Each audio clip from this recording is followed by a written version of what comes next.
Hello humans, welcome back to your thoughts are valid and I hope you all are doing great. आज हम continue करने वाले हैं unit 2 ही, और आज हम कंटिन्यू करेंगे टाइप ऑफ ट्रेनिंग प्रोग्राम्स ही। सो ये है पार्ट 8। लेट्स सी आज हम कौन कौन से ट्रेनिंग प्रोग्राम्स कवर करने वाले हैं।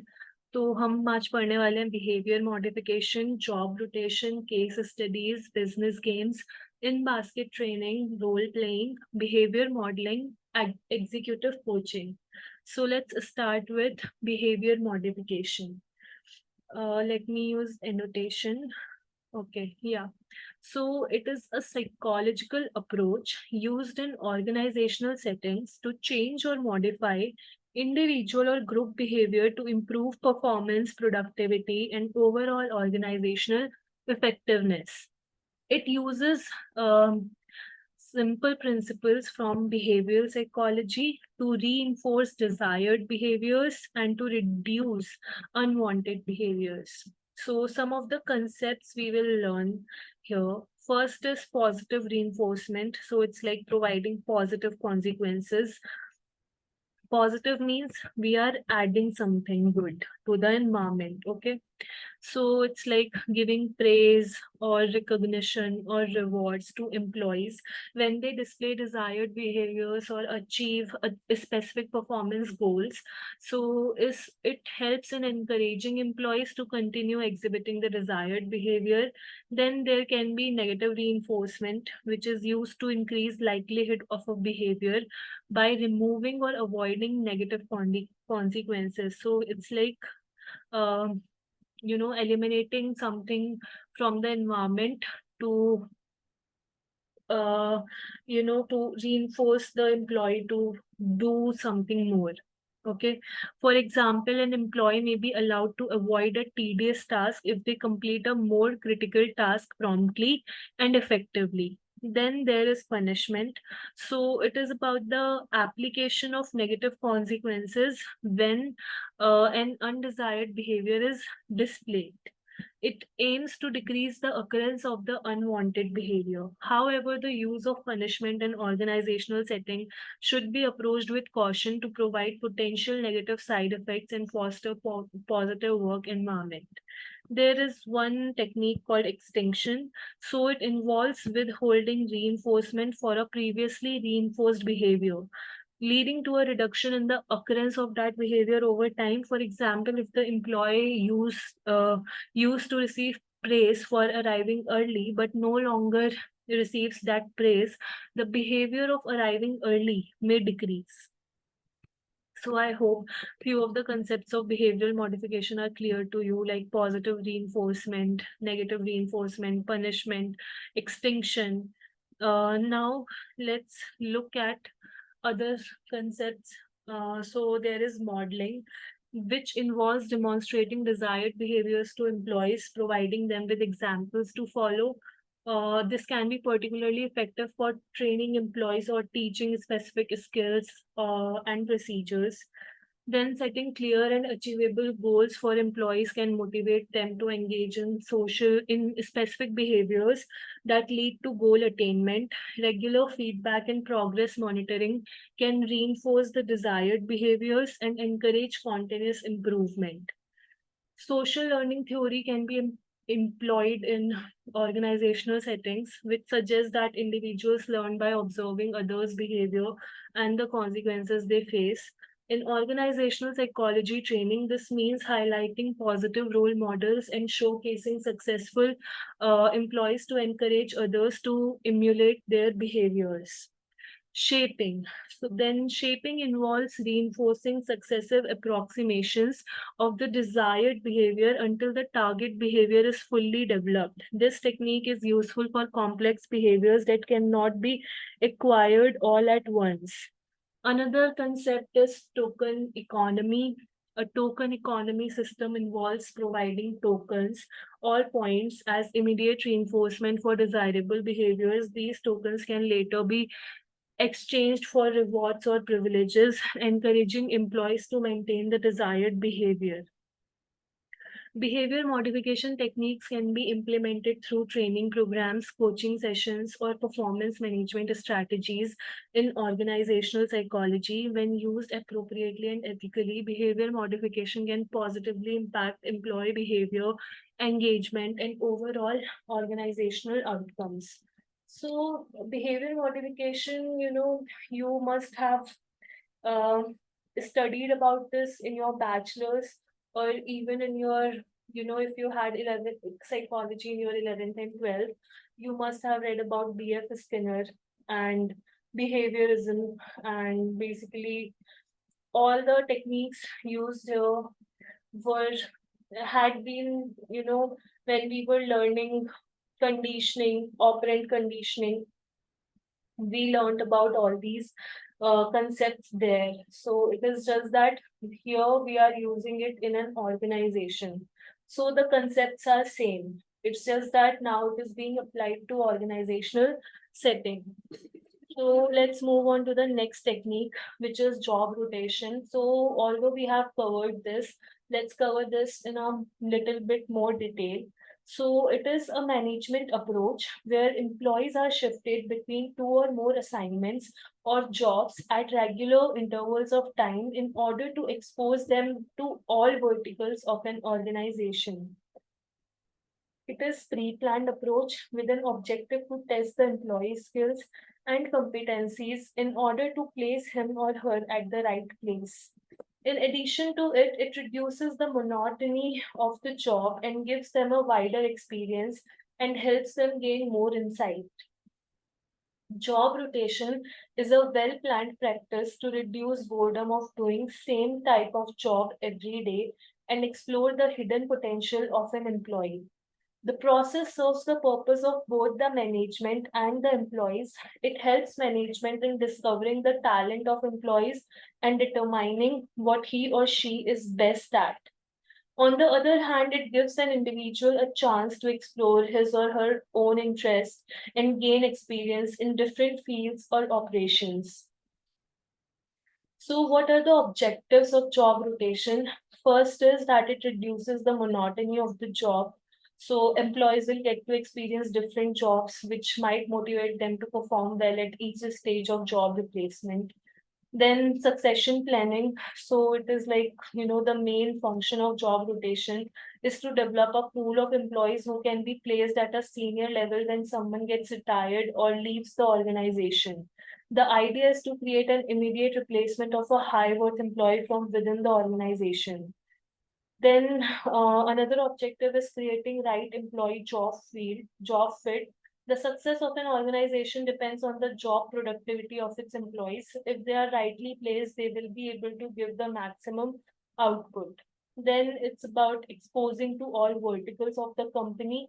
So it gives them a chance to understand the working of the organization and different issues that crop up while working. Then testing employee skills and competencies. It is done by moving them to different jobs and assignments and determining their proficiency and aptitude. Placing them what they are best at increases their on job productivity. Developing wider range of work experience. Through job rotation, managers prepare them in advance to have a wider range of work experience and develop different skills and competencies. It is necessary for an overall development of an individual. Along with this, they understand the problems of various departments and try to adjust or adapt accordingly. So I hope the job rotation objectives are clear to you. Let's move on and see the benefits of this type of training program.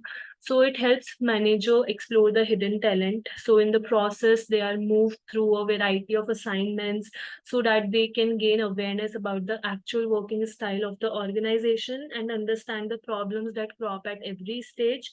Through this process, managers identify what a particular employee is good at, and accordingly, he or she is assigned a specific task. It also helps individual to explore their own interest. They get a chance to explore their interest and hidden potential. sometimes they don't know if the job they have applied for is the one they really want. So exploring different options might really help them in gaining the insight. It also motivates employees to deal with new challenges. So when employees are exposed to different jobs or assigned new tasks, they try to give their best while effectively dealing with the challenges coming their way. It encourages them to perform better at every stage and prove that they are no less than others. It also increases satisfaction and decreases attrition rate. So exposing employees to different tasks and function increase their satisfaction level. Job variation reduces the boredom of doing same task every day. Moreover, it decreases attrition rate of the organization. Employees develop a sense of belongingness towards the organization and stick to it for a long time. It also helps align competencies with requirements. Alignment of competencies with requirements means directing the resources when and where they are required. It assesses the employees and places them at a place where their skills, competencies, and caliber are used to the highest possible extent. So I hope the benefits of job rotation are clear to you. Then let's move on to the next training method, which is case study. So case studies try to stimulate decision making. It's a situation that trainees may find at their workplace. It reflects the situations and complex problems faced by managers, staff, HR, CEO. The objective of this method is to get trainees to apply known concepts and ideologies and ascertain new ones. It emphasizes on an approach where the goal is to see a particular problem rather than a solution. Their solution are not as important as the understanding of the advantages and disadvantages.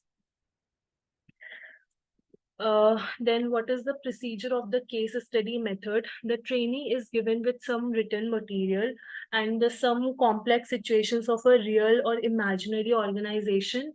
It may range from 50 to 200 pages depending upon problem of the organization.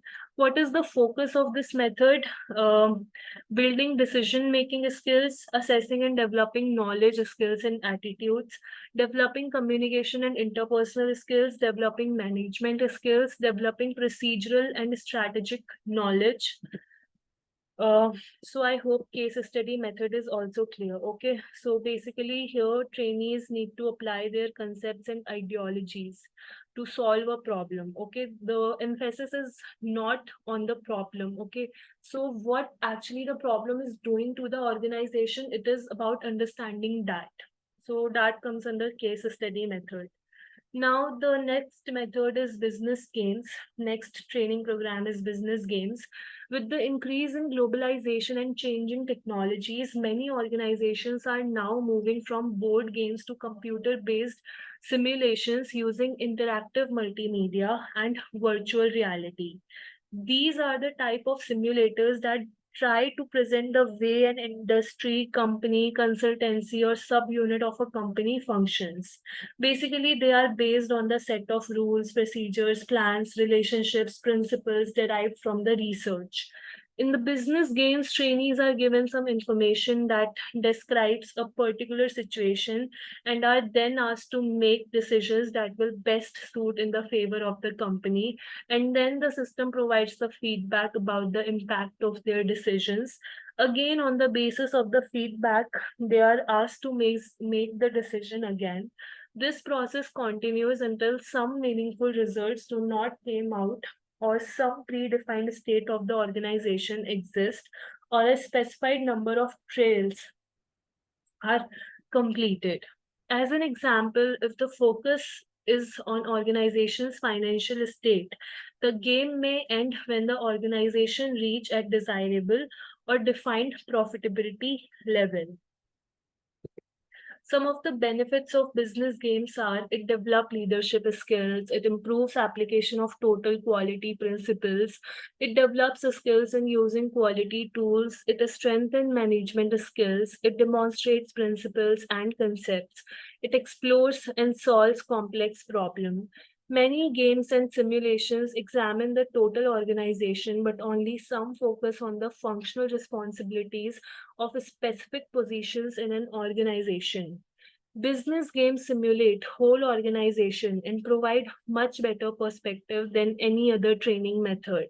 They allow trainees to see how their decisions and actions impact on the related areas. So I hope business game, the concept of business game is clear to you. Okay, so here what is used: multimedia and virtual reality. Trainees are given some information that basically describes a particular situation, and then they are asked to make decisions that will best suit in the favor of the company. And then the system basically provides the feedback about the impact of their decision. Okay, and they keep continuing this process. This is about business games. Then moving on to the next training program, which is in-basket technique. It provides trainees with a log of written text or information and requests such as memos, messages, reports, which would be handled by manager, engineer, reporting officer, or administrator.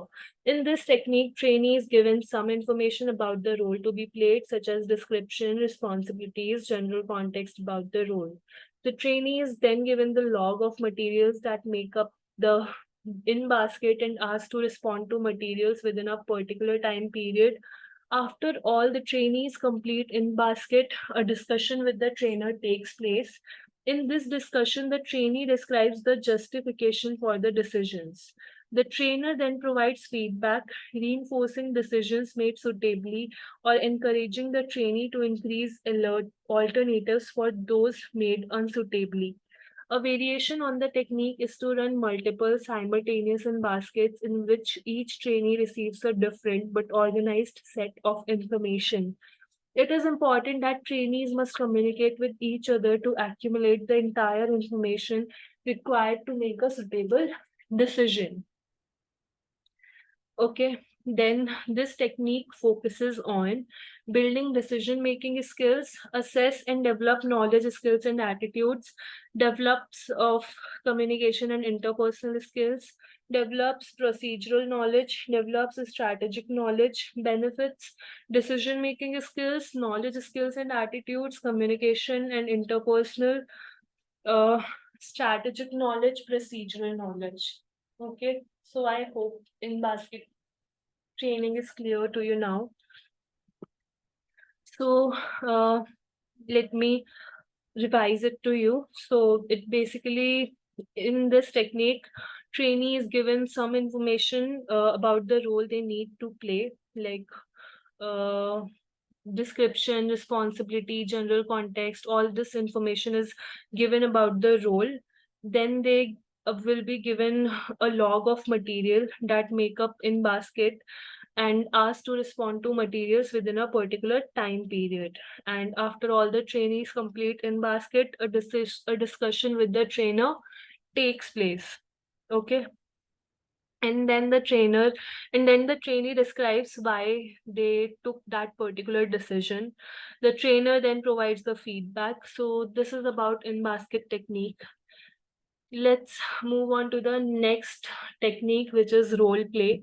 So role play is a simulation in which each participant is given a role to play.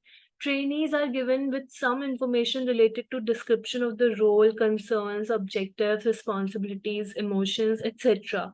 Then a general description of the situation and the problem that each one of them faces is given. For instance, situation could be strike in factory, managing conflict, two parties in conflict. Once the participants read their role description, they act out their roles by interacting with one another. Role plays help in developing interpersonal skills and communication skills, conflict resolution, group decision making, developing insight into one's own behavior and its impact on others. What are the benefits of role plays? Interpersonal skills, communication skills, conflict resolution, developing insights. group decision making. And role plays can be of many types, such as multiple role play. In this type of role play, all trainees are in groups with each group acting out the role play simultaneously. After the role play, each group analyzes interactions and identifies learning points. Single role play, one group of participants plays the role for the rest, providing demonstrations of situation. Other participants observe the role play and analyze interactions with one another and learn from the play. Role rotation, it starts as a single role play. After the interaction of participants, the trainer will stop the role play and discuss what happened so far. Then the participants are asked to exchange characters. This method allows a variety of ways to approach the roles. Then spontaneous role play.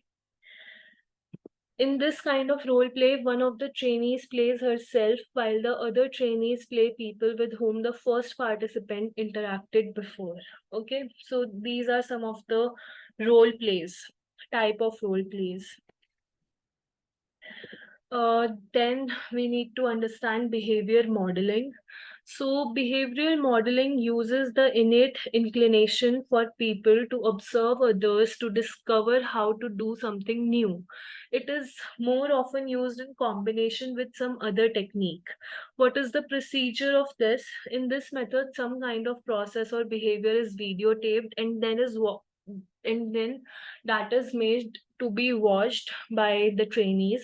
Games and simulation section is also included because once the trainees see the videotape, they practice the behavior through role plays or other kind of simulation technique. The trainee first observes the behavior modeled in the video and then reproduces the behavior on the job.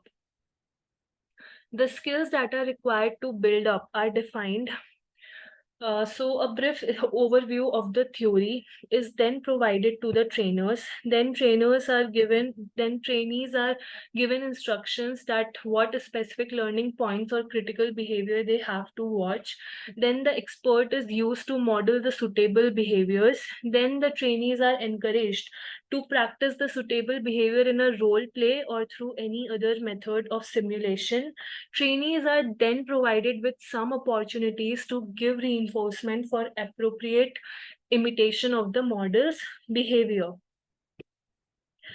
In the end, trainer ensures that trainees appropriately reinforces the behavior on the workplace. Behavior modeling focuses on developing behavioral and interpersonal skills. This type of method can be used for training in sales training, interviewee training, interviewer training, safety training, interpersonal skills training. So this was about, behavior modeling. Okay. Now, the last training method we need to learn is executive coaching. So executive coaching is a specialized form of training and development in organizational psychology that is designed to enhance the skills, capabilities, and performance of executives and senior leaders within an organization.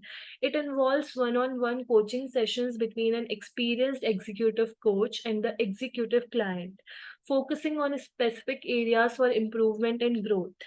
Executive coaching aims to help leaders reach their full potential, improve their leadership effectiveness, and navigate organizational challenges more successfully.